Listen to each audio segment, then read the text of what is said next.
Hello and welcome back to iDrive Driving School, and welcome back to another episode of the top 10 reasons why people fail their driving tests. Today we're on number 9. So let's get started with number 9. It's poor positioning on the road during normal driving.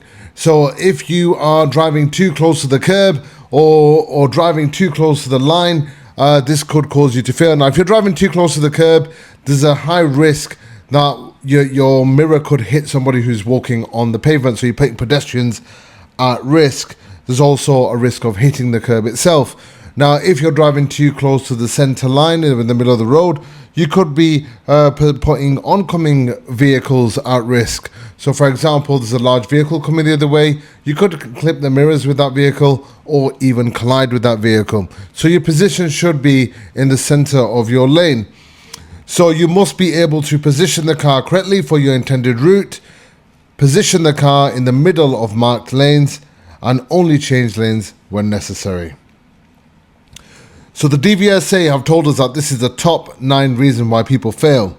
So another reason why you could fail is that you're driving unnecessarily in the right-hand lane on a dual carriageway. Now, as we know, whenever we see 2 lanes going in the same direction, the right lane is the overtaking lane. The default lane that we should be driving in is the left lane. So if you're in the right lane for absolutely no reason at all, they class it as hogging the lane sometimes. So if you're hogging the right lane and you're not overtaking and you're preventing vehicles from overtaking you or using the overtaking lane, then this will result in a serious fault, which is a fail on the test.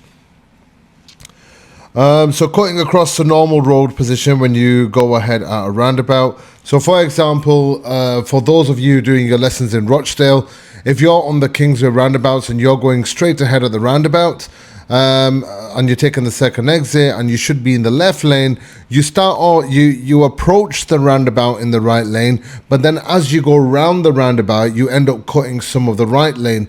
Now, if there's a vehicle next to you who wants to use the right lane to turn right at the roundabout, then you could end up in an accident. So if you are cutting lanes constantly as you're going around roundabouts, or if you put somebody else at danger, then most likely you will end up with a serious fault or even a dangerous fault and fail your test. So guys, that is number 9. Remember, the key thing in this you need to remember is when you choose a lane, stick to a lane. Lane discipline means that when you're keeping all 4 tires well within your lane. Think about how your position can also mislead other drivers, because your position can act like a signal as well.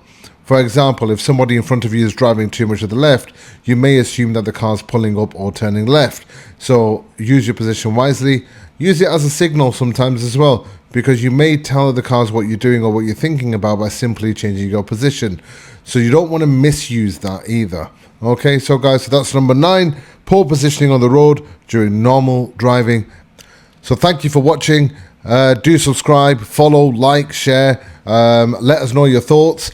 And in our next video, we'll be covering number 8, which is not responding to road markings. And we'll be talking about that in quite a lot of detail. So thank you very much for watching. We'll see you on the next one.